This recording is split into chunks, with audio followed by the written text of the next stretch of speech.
Hey there, fellow marketers. Professor Wolters here, and today we're at the Great Rift Valley in Tanzania. And today we're going to talk about our industry key success factors. These are kind of the core capabilities, the product attributes, the competencies, the important stuff in an industry that will have the greatest impact on our long-term success. These are the things that we need to strategically focus on in order to be better than the rest of the players in our industry. And the thing is, usually what you'll see is every industry will have 5 or 6 really key success factors, like things we have to make sure we're doing, right? So if you're looking at the soda industry, right, you want to have your Cokes. Well, one of them is a wide variety of products. I mean, think about it. Coke has Coke, Sprite, Fanta. They've got juices, they've got waters, things like that. Look at Pepsi. They have a wide variety of products too. Pepsi, Mountain Dew, Pepsi Max, stuff like that, right? And so we have this wide variety. Another thing that's important in the soda industry is marketing. I mean, everywhere you go, you'll see Coke and you'll see Pepsi and you'll see these things. Distribution networks is very important because we got to make sure people get that Coke whenever they want it, whether it's at a vending machine at your school or here in a lodge in the middle of Tanzania. I got to make sure people can get that ice cold Coca-Cola. And these are kind of some of the factors that we look at and say, hey, this is really important in the soda pop industry, okay? But the thing is, in these 5 or 6 key success factors, every company that really wants to succeed or at least survive has to be at least acceptable in each of these things. If they're really bad at one of them, people might not buy it at all. I mean, it doesn't matter if you have distribution and marketing. If your soda tastes like garbage, no one's going to drink it, right? So you have that. So you have to think about these things. But the thing is, to be excellent in all 5 or 6 of these key success factors, it costs a lot of money. So what happens is companies usually focus on 1 or 2 of them to really push themselves through. I mean, some do more, but in general, we just kind of focus on certain stuff. And the thing is, key success factors may change over time, so we've got to be looking at today, but also in the future. If you think about the car industry, 20, 30 years ago, safety was really important, right? It was one of the key success factors, having a safe car, because they sell cars that weren't very safe, right? And so a car company like Volvo, they saw that safety is really important, and we just focused on that. Now, their design, it wasn't sexy, but you know what? It was safe, and that's what they focused on. But now we see how the industry has changed. We see that in the car industry, we've regulated in airbags and seat belts and crumple zones, and so all of a sudden that safety key success factor has kind of gone because all the cars are pretty much safe. So you have to think about those things. Now, when you're thinking of industry key success factors, make sure you realize what industry are you actually talking about. Because the thing is, I'm here in Tanzania, right? So all the different industries that this Tanzania trip could be in for tourism, it could be the overall tourism industry. It could be on a tour industry, right? It could be on an African tour industry. It could be on a safari tour industry. And so what happens is you can have a broad kind of industry, and then you could focus down on different niches. And what you can do is if you focus down on that special niche that you want to be good in, hey, let's make sure we're doing really good in these things, because that's what's really going to get our niche for the Tanzania tour business. But overall, they still need to kind of consider the overall travel industry. Like, yeah, we need to make sure we have the tourists stay at places that have views like this. Yeah, those kind of things will really pay off. So you got to kind of think about those things. And when you're starting to develop these key success factors, remember, it's the industry overall. It's not just one company, because one company, they have their core competencies, but the industry overall. We got to think about these things. And we do that so we can kind of think of where should we focus our strategic vision? What should we be working on?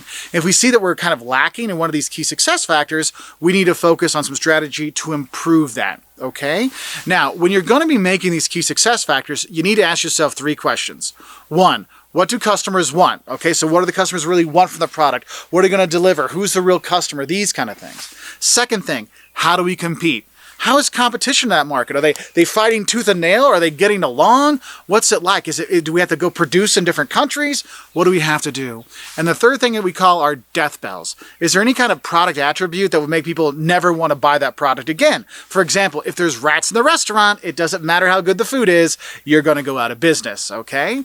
And so if we focus on each one of those individual questions, the first one, what do customers want? So what we're doing is we're kind of looking at the basic rationale of why people are buying the product. Is it to communicate? Is it to be, fill their thirst? What is it for? So in soda, what are people looking for? Oh, I'm looking for a flavor I like, right? Flavor is important, and I want to make sure it's where I can buy it. It's got to be close by, and I'm only going to buy stuff I've heard of. I mean, have you ever gone to a party and somebody brought a soda you never heard of? You're like, I'm going to go with that Coke because you know what it is, right? So you have these things. And what's important when you're looking at what customers want, make sure you realize there could be different customers. So for example, my kids play the Switch, but I bought the Switch, right? So the thing is, they have to look at the people that's using it, the people that are buying it, the influencers that are out there. All these kind of things will influence what customers want. And we'll also look at is how do customers choose between different products, okay? So you have that. Now, the next thing, remember, we look at the competition side of things. So this could be looking at like, how do we compete? Do we fight over endorsements? Is it about distribution networks? Is it about advertising? Is it about new product development? There's all kinds of different things we could be fighting over. So going back to the soda industry, right? They're fighting over, shelf space, right? Who's going to get the best shelf space? Who's going to have the vending machine outside the stores? Who's going to have the vending machine inside the schools or the buildings? They're fighting over these things. They're advertising. Who gets to have the spot on the big game, right? So we're doing all these things out there and we're fighting over different stuff. So that's why you'll also see sometimes we'll look at production.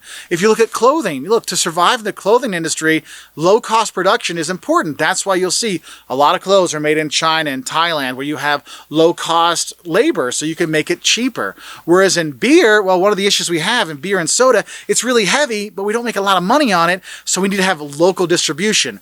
That's why if you see your Coke delivery person, he or she is probably not that far from your house making those deliveries. Same thing with the beer guy, okay? So you got to think about these things. And then we look at those death bells. And those death bells, we kind of look at, it's what, is there anything that would get people never to buy your product again? Something that would turn them off, things that really are not something you want to have. Like I said, the rats in the restaurant, soda that doesn't taste good, a vacation destination that's not safe. I mean, I felt totally safe here in Tanzania. This place is awesome. The people are great. It's a fun time. And so what you do is you take all these things and you kind of rank them. Okay, so what customers want, how important are things, and competition, what's really most important, and is there any death bells we need to be careful of? And you start to see some relationships. So if we think about it, for soda, right, soda, hey, I only buy stuff I know, so marketing and branding is important. Competition, hey, we fight over who can have the best TV commercials, right? And then death bell, hey, if people never heard of your soda, they're not going to buy it. So, okay, marketing is going to be one of the key success factors. Another thing is in soda, I like my Coke. My kids like, Sprite. Hey, we need to have the variety. But also, how are they competing? Who's coming up with new flavors, right? And a death bell, if you don't have a flavor I like. So, wide variety of products come in there.